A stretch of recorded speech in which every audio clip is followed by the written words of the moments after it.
What would you do if the person who saved your child's life was standing 20 feet away and you didn't even know his name?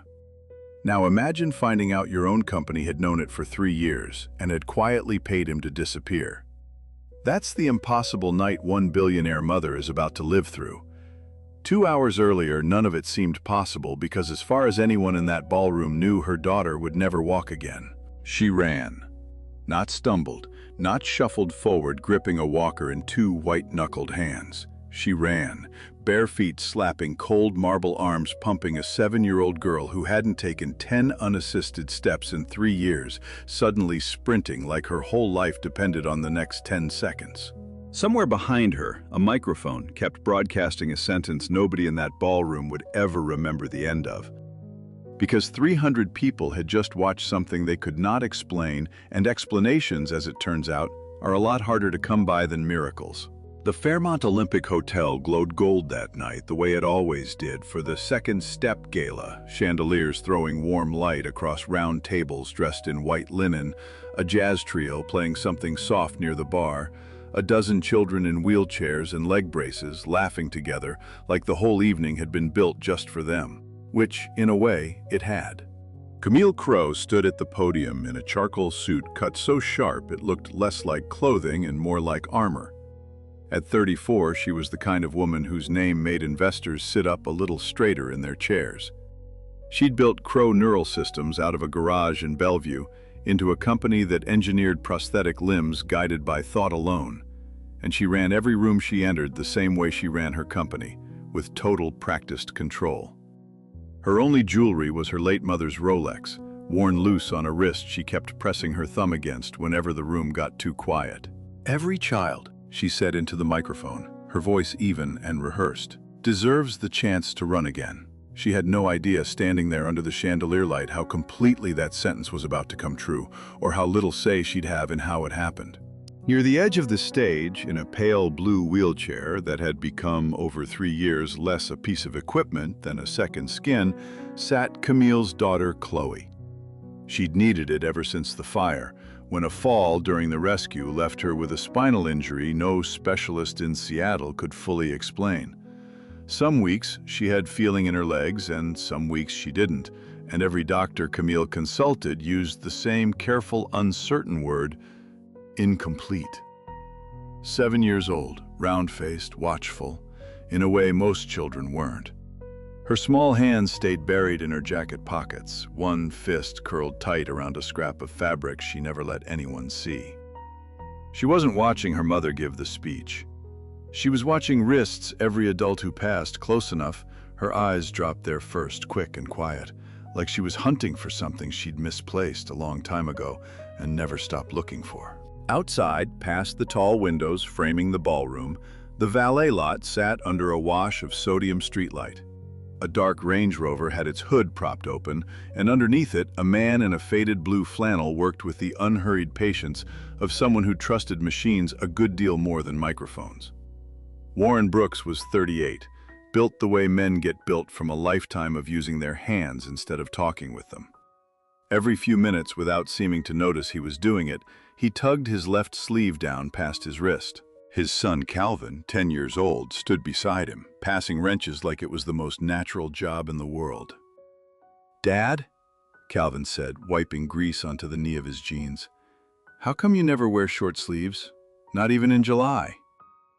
Warren gave him the short kind of smile that ends a conversation before it starts and tugged the sleeve down another half-inch. Some habits he'd learned were a good deal easier to keep than to explain. Back inside, Camille reached the line she'd rehearsed a dozen times in the mirror that morning. "Every child deserves the chance to run again," and she never finished it. Below the stage, Chloe shoved her wheelchair sideways so hard the wheel cracked against a chair leg, sending 2 nearby guests jumping in their seats. Then she stood, not braced against the armrest, not wobbling the way 3 years of physical therapy notes said she should. She simply rose, the plain, ordinary way any child rises from a chair, and she ran straight for the glass doors, straight for the stranger kneeling beside somebody else's car. Warren looked up just as she reached him. His hand moved on pure reflex, yanking the sleeve down to hide what was underneath. He was half a second too late. Chloe grabbed his wrist with both small hands, right over the raised, faded line of scar tissue, and said the sentence that would end everyone's carefully arranged evening. "I remember this." Camille's mouth was still open around the word again. No sound came out of it. The microphone hung forgotten at her side, while 300 guests turned one table at a time to see what had frozen their host mid-sentence. Chloe didn't let go. She held onto that scar the way a person holds the one solid railing on a staircase in the dark, staring up at a man she had, by every official record in her mother's possession, never once met in her life. And Warren, who had spent 3 years perfecting the quiet art of being forgotten, stood frozen under the streetlight, a little girl's small hands wrapped around the one part of himself he had never stopped hiding. Tucked deep in Chloe's jacket pocket, forgotten for the moment, sat a scrap of scorched, checkered fabric. Anyone who looked closely enough would have noticed it matched the sleeve Warren kept pulling down, thread for thread, scorch mark for scorch mark. Nobody was looking that closely yet. By the end of the night, everybody would be, and nothing about the life either family had carefully built would look quite the same again. The murmuring started before Camille even reached the doors. Phones came up around the ballroom, dozens of small glowing rectangles turned toward the window where a girl in a party dress stood gripping a mechanic's wrist like her life had been rebuilt around that single point of contact. Camille's heels struck the marble floor hard and fast, each step echoing louder than the jazz trio that had gone quiet somewhere behind her. "Chloe." Her voice came out rougher than she meant it to. "Chloe, baby, come here." Warren tried to do the gentle thing. He crouched, easing his wrist free of Chloe's grip, with the same careful patience he used on a stripped bolt. Slow, steady, no sudden force. "I think you've got me confused with somebody else, sweetheart," he said, low enough that only she and Camille could hear. "I'm not who you think I am." Chloe didn't budge. She pointed straight at the scar at the exact place where the skin folded and puckered pink-white against tan skin, and said the kind of detail nobody teaches a 7-year-old to invent. "You got burned pushing the window open so I could crawl out. I remember the smoke on your shirt. It smelled like a campfire that went wrong." That was the first small hinge the whole night would turn on. Because Warren went still, not confused, still but caught still, the way a man goes quiet when a memory he buried on purpose climbs back out of the ground on its own. Chloe reached into her jacket pocket and pulled out the scrap of scorched checkered fabric she'd carried for 3 years, soft at the edges now, from 1,000 nights of being turned over in small hands. She held it up against Warren's sleeve. The pattern matched. The burn marks matched. Even the frayed stitching along one edge matched thread for thread. Nobody in that circle of onlookers said a word. Somewhere, a champagne glass set down on a table sounded like a gunshot. A waiter froze mid-step with a tray of shrimp cocktail balanced on one palm, forgetting entirely what he'd been about to do with it. Even the jazz trio, 3 songs into their set, let the last note die without starting the next. Camille arrived close enough to see it too, and something in her chest folded in on itself. Because she was back in Bellevue 3 years earlier, without meaning to be. Smoke rolling black across the ceiling, wood cracking somewhere above her like ice giving way on a lake, and a pair of strangers' arms lifting her daughter through a window seconds before the roof came down. She remembered screaming a name into the smoke that didn't belong to anyone standing there. She remembered the paramedics telling her gently that whoever had carried Chloe out had already vanished into the crowd of neighbors on the lawn before anyone thought to ask his name. She had never seen that stranger's face. She had spent 3 years wondering if she'd imagined the whole thing, out of guilt and grief, the way people sometimes build a hero out of a memory too painful to leave empty. She hadn't imagined it. He was standing 6 feet away from her, holding a wrench. "I remember pulling you out," Warren admitted finally, his voice dropped so low it barely carried. "Then I went down. Woke up at Harborview 2 days later and couldn't put a face to any of it clearly. I figured it wasn't my place to go looking. Figured I was just somebody who happened to be there."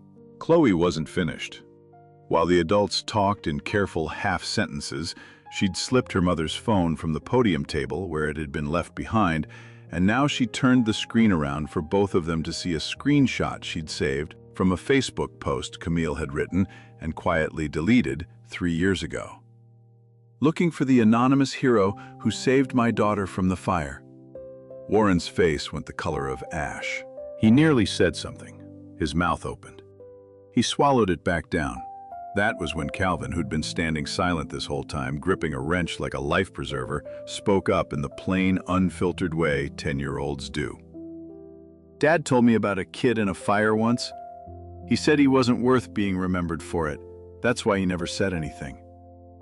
The words landed in the middle of the circle like a dropped plate. Camille asked quietly for a private room to talk. Warren shook his head, already reaching for Calvin's shoulder. "I don't need anything from you," he said flat and final. "I just want to take my son home." He might have gotten away with it too if a guest standing near the door hadn't already been filming the entire exchange on her phone. The clip went up within minutes. A 30-second video captioned, "Paralyzed girl suddenly runs to a mechanic. Who is he?" And it moved through the gala's private chat threads the way spilled water moves across a tile floor, fast and into every corner at once. By the time Camille's phone started buzzing, it hadn't stopped ringing in almost a decade. Her general counsel first, then her head of communications, breathless. "We need to control this before a real outlet picks it up. Do not let this become a headline." Camille looked at Warren across the lobby with an expression sharpened by 3 years of boardrooms, the look of a woman who assumed, because it was easier than the alternative, that this man had shown up tonight wanting something. Money, leverage, a story to sell. Warren looked back at her the same way, hardened by a version of the same fear. He assumed, because his own history had taught him to, that she was seconds from offering him another check to disappear quietly the way somebody once already had. Neither of them said any of that out loud. They didn't have to. Chloe watched both their faces do the same thing at the same time, and something in her small chest cracked a little further. She saw the text light up on her mother's phone screen before Camille could turn it face down. "Keep this contained. Do not let press near it." Chloe didn't say anything. She just tucked that sentence away with everything else she was learning to carry alone. Warren left the hotel with Calvin's hand in his footsteps echoing across the lobby, refusing every offer to talk further. Camille carried Chloe back up to the penthouse in South Lake Union in silence, the city lights sliding past the car windows like something underwater. That night, once the apartment had gone dark and quiet, Chloe lay very still under her covers and counted to 200 the way she used to count through fire drills at school. She thought about the way her mother's voice had sounded on the phone with the lawyer, careful, clipped, like someone reading instructions off a card instead of speaking from her own heart. She thought about the way Warren's hand had trembled just slightly when he pulled his sleeve back down for the second time that night. Somewhere between those two thoughts, she made up her mind. She got up, found her coat, and slipped down the hallway past the room where the housekeeper usually left a nightlight burning. She asked the family's old driver, the one who still slipped her butterscotch candies from his coat pocket and had known her since before the fire, back when she still had 2 working legs and no reason yet to study strangers' wrists, to take her somewhere her mother had never once let her go alone. A garage in Ballard, its lights still burning long after closing time, waiting the way porch lights wait for a child to finally come home. Whatever was sitting under that garage's fluorescent hum, it was about to turn one difficult night into something neither family would ever be able to take back. He lied to a 7-year-old's face to protect his son. Her company paid a hero to vanish to protect a brand. Comment, Team Warren or Team Camille? Who do you blame more? The garage smelled like motor oil and cold metal. The kind of quiet that only exists after a long day of work has finally stopped. A single fluorescent tube buzzed overhead, flickering every few seconds the way it had for years, and which Warren had never quite gotten around to fixing. There was always a paying customer's car ahead of his own problems in line. Brooks Auto sat on a quiet street in Ballard, wedged between a laundromat and a shop that sold kayaks nobody in winter ever bought, and at this hour, it was the only building on the block with its lights still on. Warren was bent over an old Honda, half his mind still back at the hotel, replaying the moment a stranger's daughter had grabbed his wrist in front of 300 people when he heard footsteps too small and too light to belong to any adult. He looked up. Chloe stood in the doorway, still in her party dress, hair windblown from the drive, cheeks pink from the cold. His first instinct was to reach for his phone and call Camille. His second instinct, the one that stopped him cold, came from Chloe's mouth before he could act on the first. "You left an anonymous comment under Mom's post," she said. "I found it. The account was called Just a Mechanic. That was you." Warren didn't answer. He didn't need to. His face answered for him, and it was the kind of answer a person can't take back once it's out in the open air. He sat down hard on the metal stool by his workbench, hands shaking just slightly, the way hands shake after holding something heavy for far too long, and finally being allowed to set it down. Because this wasn't just a story about a man who'd saved a stranger's daughter and quietly walked away satisfied to never be thanked. This was a man who had seen Camille searching for him, who had read her words alone at night on his phone and typed and deleted 100 replies before finally leaving one small anonymous comment nobody was ever supposed to trace back to him. He had known, and he had chosen on purpose to stay hidden. "Why didn't you say something?"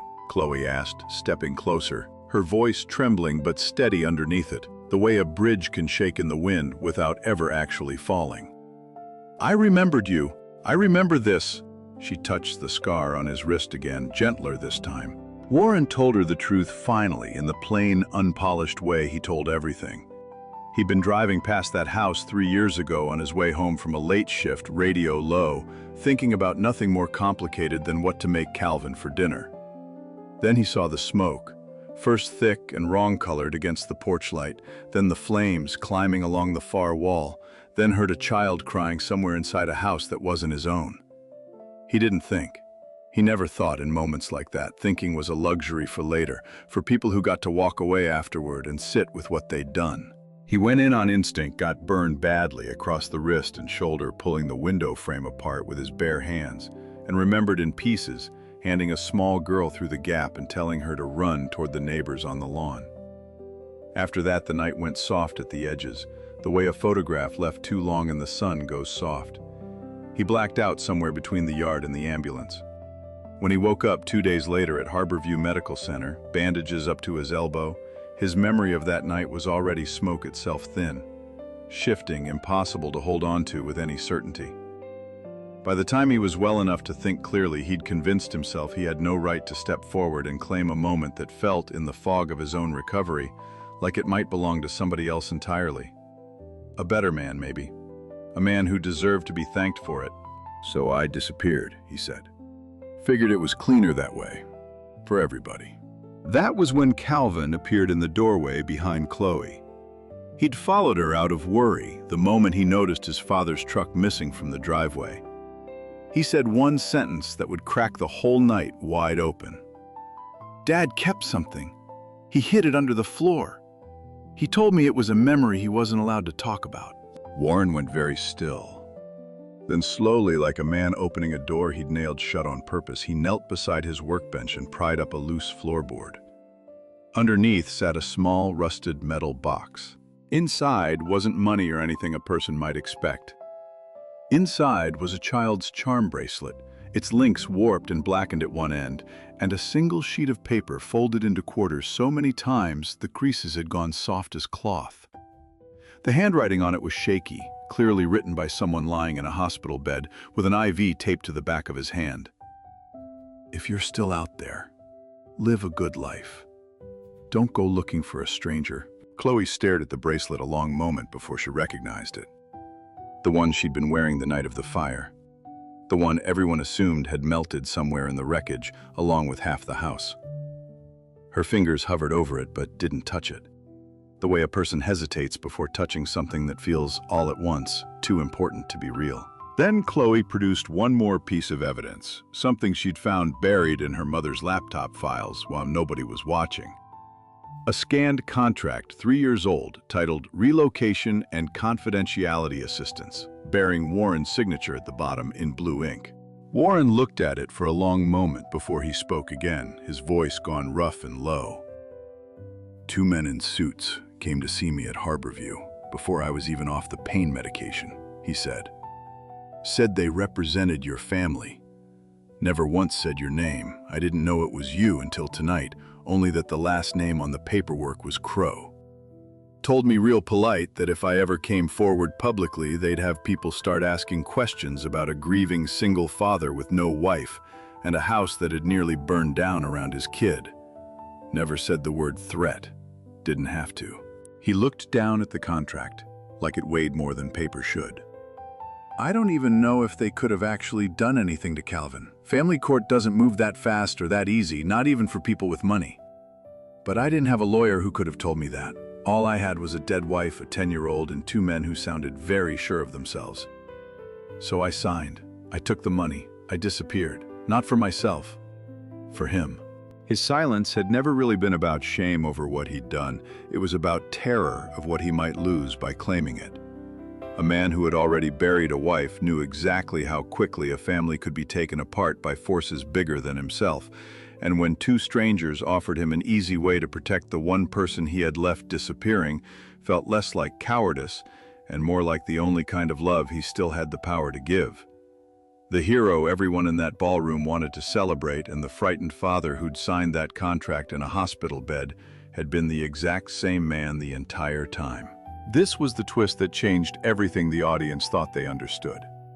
This wasn't a man who'd sold his silence for comfort. This was a father who'd been quietly frightened into vanishing, not by Camille herself, who had never once been told his name, but by a machine she'd built, and never thought to look inside a legal and crisis management apparatus trained long before that fire to make any inconvenient truth disappear quietly, efficiently, with or without her direct instruction. Because Camille was standing in the doorway now. She'd noticed Chloe missing from her bed at midnight, tracked her phone's location with hands that wouldn't stop shaking, and driven across the city still in her gala heels, arriving just in time to hear every word of it. Her face had gone the color of old paper under the garage's fluorescent light. "I never knew your name," she said, barely above a whisper. "I posted that whole thing asking the internet to help me find you. I meant it. I never knew my own people had already found you first and paid you to vanish before I ever got the chance." The garage went completely silent. Chloe looked at her mother, then at Warren, and the tears she'd been holding back all night finally slipped free. Calvin stood frozen, gripping the workbench edge like it was the only steady thing left in the room. Warren didn't say another word. He simply reached for his sleeve and pulled it down again, slower this time than he ever had before, as if the scar underneath had grown heavier with every hour that had passed since the ballroom. The garage was still holding its breath from the last revelation when Camille's phone lit up in her hand, buzzing against her palm like something alive. Not one call, a chain of them back to back, urgent. The kind of ringing that only ever means the ground has shifted under a company while its founder wasn't looking. She answered it standing right there because there was no version of tonight left where she could ask for privacy. The screen filled with the cold, composed faces of her board chairman and two of her largest Series C investors, all three of them already awake at close to 1 in the morning, which told her everything she needed to know about how far the video had already traveled. Behind them, she could make out the corner of a home office bookshelf, a coffee mug, the ordinary furniture of lives that were about to make a very unordinary decision about hers. They'd seen it. Of course they'd seen it, a grainy 30-second clip of a paralyzed girl suddenly running to a stranger's arms shared into every private chat thread the gala's guest list had access to, then screenshotted, then reposted with captions that grew more dramatic each time. And now the story attached to it had grown teeth. Hero mechanics silenced with hush money to protect a tech founder's image. Someone had already dug up the old deleted Facebook post. Someone else had connected Warren's name to Brooks Auto. It was, Camille realized with a sick, sinking clarity, no longer a rumor. It was a headline waiting for a publish button. The chairman didn't waste time on pleasantries. If the story wasn't contained within 24 hours, they told her flatly, the company's two largest backers were prepared to pull their funding and sever ties publicly. An empire Camille had built with a decade of 18-hour days was suddenly one bad news cycle away from collapsing because of a 30-second video nobody had asked permission to film. Warren stood listening, arms crossed, saying nothing. Then his own phone rang. It was his attorney, the same one, in fact, who'd helped him sign the confidentiality agreement 3 years earlier, back when Warren had been too exhausted with grief to read past the settlement number. His voice on the line was fast and clipped. Someone his best guess was a board member trying to get ahead of the scandal before it could touch Crow Neural Systems directly, had anonymously flagged the old settlement to Washington's Department of Children, Youth, and Families, framing the relocation payment as undisclosed income and raising concerns about the stability of Calvin's home. It wasn't really about Calvin at all. It was about making Warren look less like a wronged father and more like a man who'd already been paid once to disappear and might be angling for a second payday, discrediting him before he could say another word to a reporter. The inquiry itself was only preliminary, the attorney said. Any anonymous tip gets logged and looked into. That part was routine. But routine from a caseworker's mouth and routine from inside Warren's chest were two very different sizes of word. And there was still a real chance of a supervised check-in period while it got sorted out. For the first time since Chloe had grabbed his wrist under the streetlight, real fear moved across Warren's face.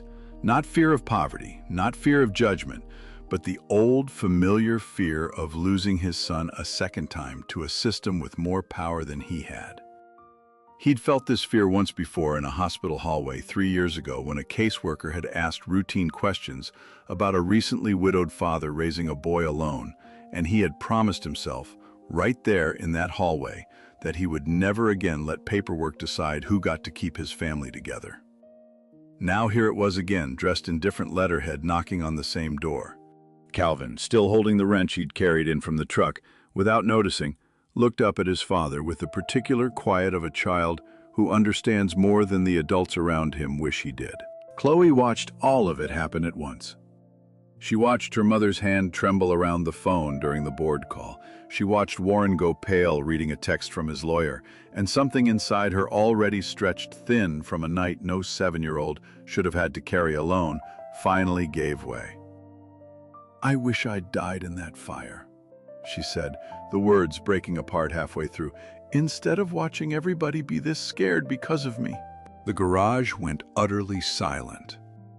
It was the rawest, most devastating thing anyone in that room had heard all night. Heavier than the scar, heavier than the contract, heavier than any threat a lawyer or a board member could make.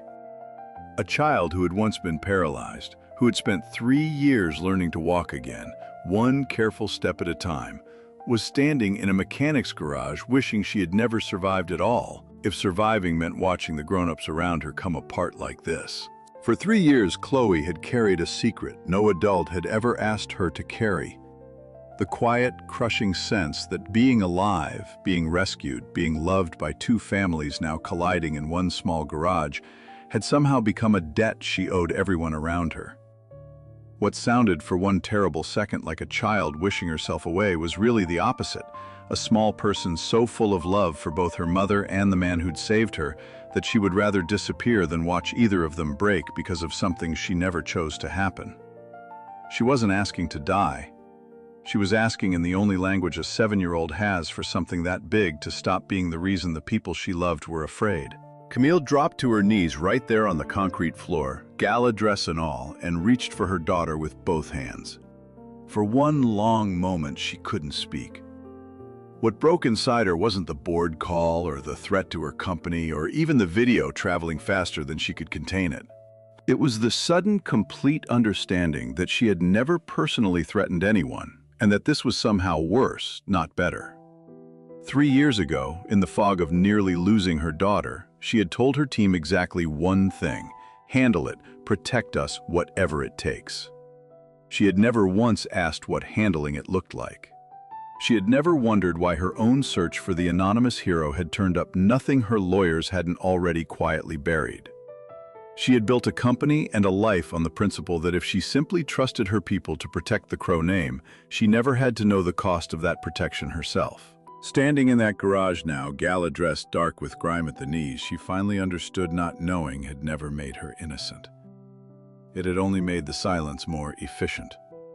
And that same efficient, obedient machine, the one she had built to protect her without ever asking it to explain itself, had just turned around and gone looking for a way to protect her again. This time by trying to bury Warren a second time before he could speak. This was the second twist, and it landed heavier than the first. It wasn't only that Warren had been quietly threatened 3 years ago. It was that the threat had never really gone away. It had simply been waiting, patient as a debt collector, for exactly this kind of night to come due. Warren stood to lose both his garage and his son. Camille stood to lose the company she had built from nothing. And Chloe, the one child either family had gone to any length to protect, was the one standing in the middle of it all, quietly wishing she could disappear so that everyone else could go back to being safe. Nobody moved for a long moment. The fluorescent light kept its steady buzz overhead, indifferent to everything unraveling beneath it. Calvin reached over without a word and took Chloe's hand, the way you'd steady someone standing too close to a ledge. And somewhere in that stillness, both parents, the billionaire and the mechanic, the woman who ran boardrooms and the man who ran an engine bay, looked at each other for the first time all night, not as adversaries, but as two people who had each, in their own separate and desperate way, been trying to keep their child safe from a world that kept finding new ways to threaten them. The only question left standing in that garage was whether either of them still had the courage to choose truth over control, now that the cost of silence had finally come all the way home. Warren didn't look at Camille when he finally spoke. He looked at Chloe, still crying quietly against her mother's shoulder, and his voice came out low and rough, each word set down carefully like a tool returned to its exact place on a workbench. "I took that money 3 years ago because I was scared of losing my son," he said. "And now because I took it, I'm about to lose him anyway. You see that?" The silence didn't protect anybody, it just delayed the damage and let it grow bigger in the dark. Camille knelt on the concrete floor of a garage for the first time in her adult life, charcoal suit ruined, and she didn't try to fix her posture or smooth her voice into something more composed. She let it stay broken. "I was wrong," she said.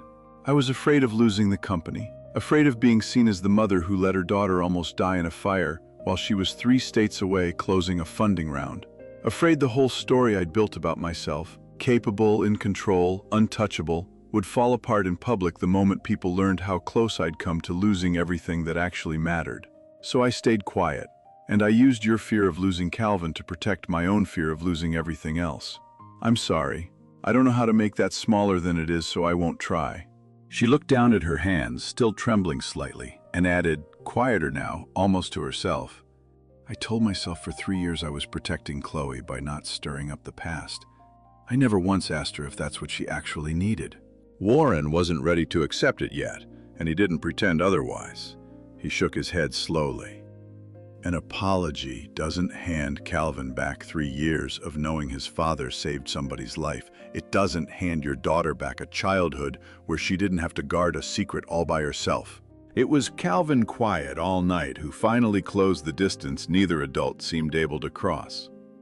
He walked over to Chloe, took her hand, the plain, unhesitating way kids do when the grown-ups around them have forgotten how simple some things actually are, and said, "I don't want Dad to lose the garage, and I don't want you wishing you weren't here. Can we just tell the truth now, all of it?"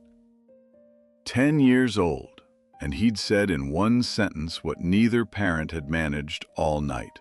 Chloe looked down at their joined hands, then up at Calvin, and for the first time since the ballroom, something close to a real smile moved across her face. Small, uncertain, but real. It was the kind of smile that comes not from things getting easier, but from realizing you're no longer the only one carrying the weight. Something in the room shifted. Camille and Warren looked at each other, really looked, maybe for the first time since the streetlight, and for a moment neither of them was a tech founder or a mechanic board chairman or confidentiality agreement. They were only two parents who had spent 3 years each terrified of losing a child in different rooms by different fires, never once realizing how much of that fear they shared. That was when the flashbulbs hit the garage windows. A cluster of local reporters, tipped off by the viral clip, along with 2 members of Camille's own board who'd tracked her location, the same way she'd tracked her daughter's, had gathered outside Brooks' Auto. cameras were already rolling. Whatever happened next wasn't going to stay contained in this garage. The story, one way or another, was about to leave their hands entirely. Camille stood, wiped the grease from her knees with the back of one hand, and looked at Warren and both children in turn. There was no rehearsed line left in her, no podium voice, no practiced cadence. Just a plain decision, made the way most real decisions get made, quietly and all at once. "I'm not going to contain this anymore," she said. "I'm going to tell the truth, even if it costs me everything I've spent 10 years building." Every deal Camille had ever closed, every crisis her company had ever survived, had taught her that control was the same thing as safety. That if she could manage a story well enough, nothing in it could actually hurt her. Standing in that garage, she finally understood the math had been wrong the whole time. The tighter she'd gripped the narrative, the more it had cost the very people she loved most.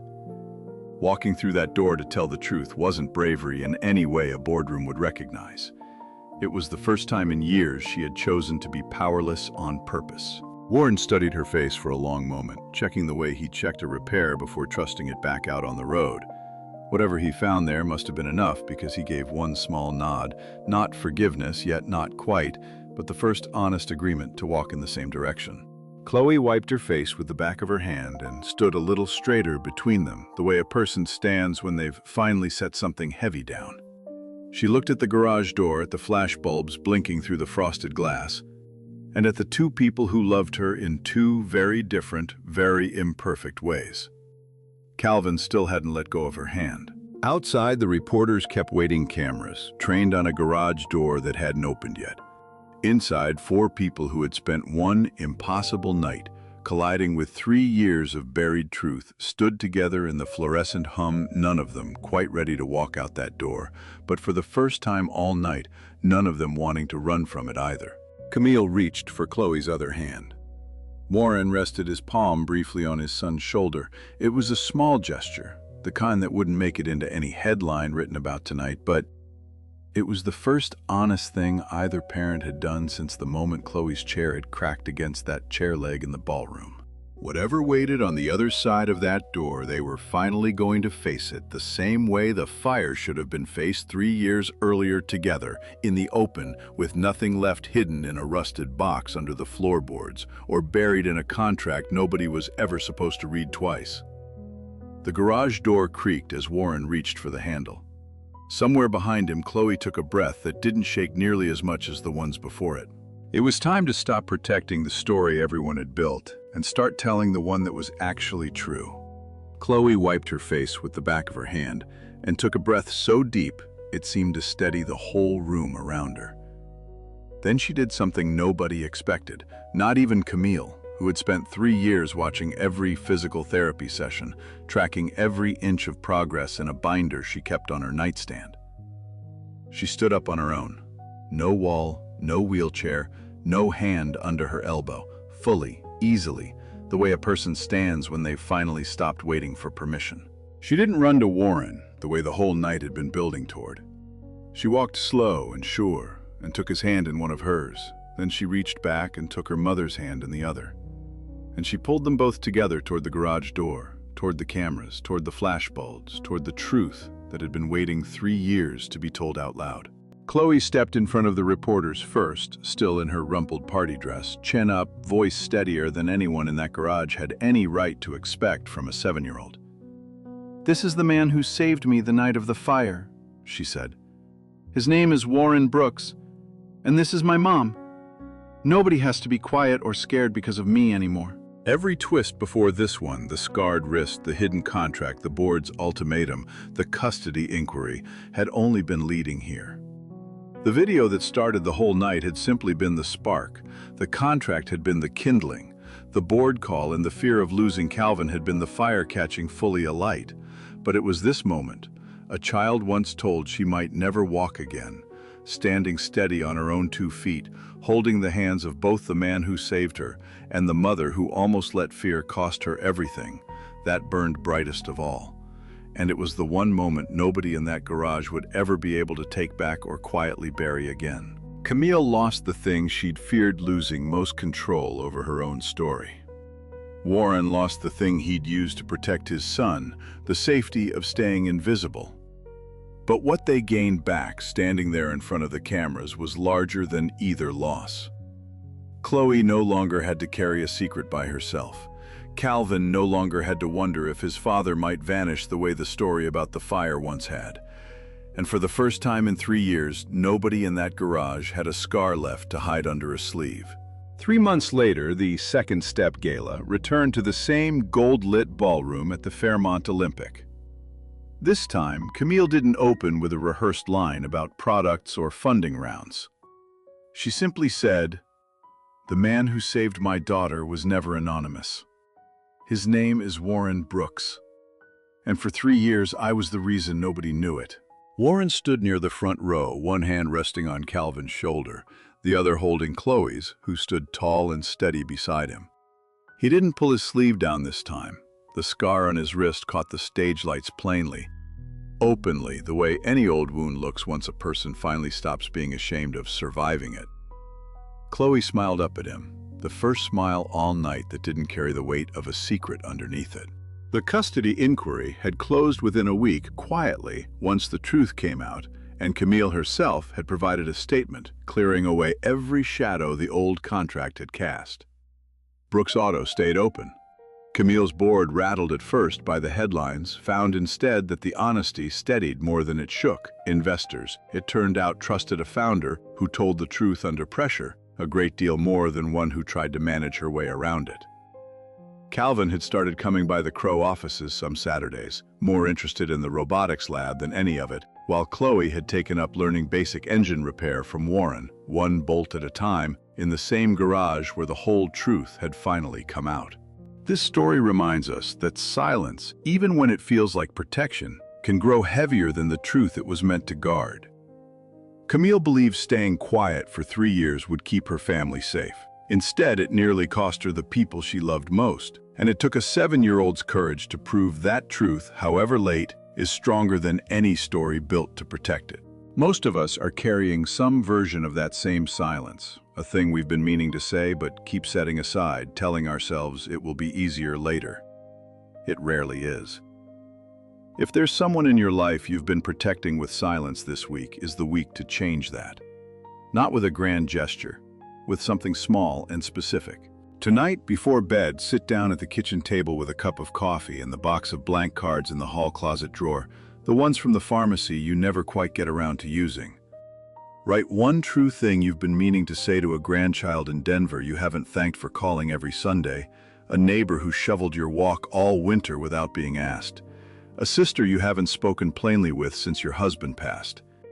Then mail it, not a text, an actual card with a stamp. A letter someone can hold in their own kitchen matters more than words that scroll past and vanish. If it's an apology you're carrying, don't wait for the perfect sentence. Pick up the phone and say the first honest thing that comes to mind. Silence rarely needs eloquence to end it, only needs one voice willing to go first. Healing rarely arrives on a stage under bright lights. It arrives in small, deliberate honesty, a card at the kitchen table instead of a rehearsed goodbye. One phone call instead of another year of waiting for the right moment. Somewhere, tonight, someone you love is still waiting for you to stop protecting them with silence and simply tell them the truth instead. Real people wrote these scripts with passion and purpose to spark reflection and change. AI was merely a helpful tool that polished the delivery, making sure profound yet practical messages about respect, redemption, and human dignity within the family reached as many hearts as possible.